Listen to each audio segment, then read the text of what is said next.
Jay and Laura TV. I'm Laura and he's Jay, and we're here to help your life, your marriage, and your family. Well, in real life this week, sometimes one person in the marriage gets to do something fun and the other person doesn't.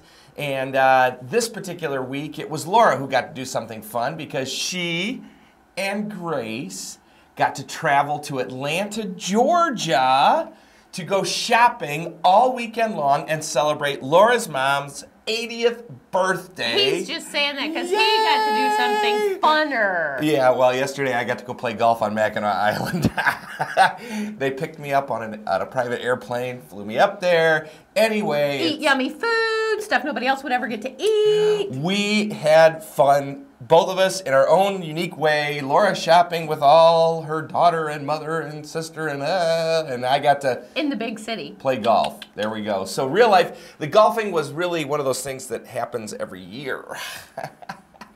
Sorry about your bad luck. And I never get to go. But That's anyway, right. You know what? Moving right along. You know, we are here. We talk about marriage. But we also talk about family. And the question this week is from a viewer who has a question about kids. Says this: I'm having trouble communicating with my kids. How can I get them to listen to me? Hey, when you figure it out, you let us know. Because, you know, it never changes no matter young or old. Because we have a 15-year-old, and, you know, there's times she just doesn't listen because she knows it all. But, you know, here are a couple tips.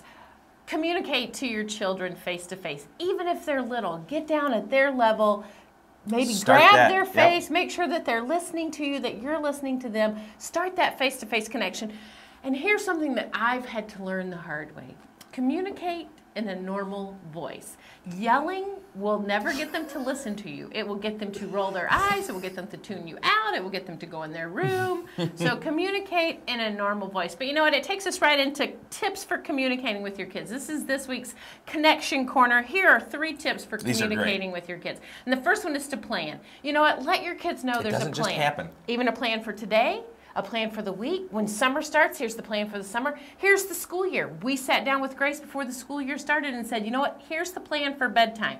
I know you're 15. Here's the plan for your phone. Here's the plan for Facebook. Exactly. All these things. We communicated the plan.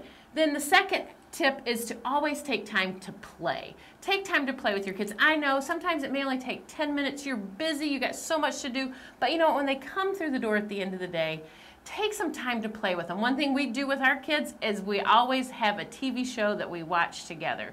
And that's been something we've done since Tori was very, very young. And not necessarily a TV show that we like. Exactly. And then the third tip is to pray. Pray with your kids, whether it's morning, noon, night, before they go to bed, meal times.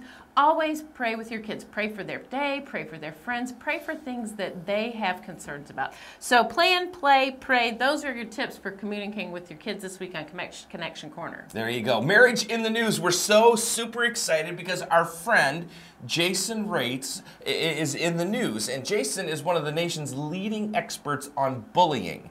Now, this is a big issue in schools, whether you know it or not, but bullying is a huge issue in schools. And Jason is one of the nation's leading experts. And what's really cool is that Jason is going to be coming and teaching a parenting seminar at our fall Grand Hotel Celebrate Your Marriage, October 7 and 8. You can still sign up. But Jason is coming to teach a seminar on parenting and how to walk your kids through school in the midst of all the bullying, in the midst of kids picking on each other. And Jason has a very simple plan. He says, ask your kids every day, how was school? Listen to the things that may sound like fear. Teach them how to respond to those things. Encourage them, support them, notify school officials when this kind of stuff happens, but help your kids realize that throughout life you're going to run into those rough people. You need to learn how to handle them. So Jason, thanks for what you're doing for young people, for parents, for kids in the school system as it regards to bullying. Keep it up because it really is a tough issue. Well, we're Jay and Laura. We're here for your life, your marriage, and your family. We'll see you next week when our daughter turns 15 years old. Ah!